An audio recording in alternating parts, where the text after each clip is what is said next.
गतकाली हाटकु जाई निखोज थिबा जणे महिला मृतदेह ग्राम निकट पोखरी उद्धार होईछि। मृत महिला जनक हेउछंती केन्दुझर जिला बारिया थाना अधीन जजपसी ग्रामर फूलमणि लुहार। से गतकाली गाँ निकट हाटकु जाइथिबा बेले राति रे घर को फेरी नथिले।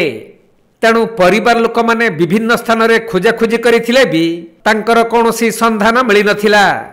हेले आज मध्याह्न रे ग्रामर किछि लोक माने पोखरी निकट को जाइथिबा समय रे फूलमणि मृतदेह भासुथबा देखिबाकू पाइथिले। परे खबर पाई बारिया पुलिस पहुंची अग्निशम विभागर कर्मचारी सहायता रे मृतदेह को उद्धार करी व्यवच्छेद पाई पठाइछंती। सेपटे हुए तो महिला जनक हाटरू फेरुथुवा बेले शौच हेबाकू जाई पोखरी रे बुड़ी जाइथिबा संदेह करा जाउछि।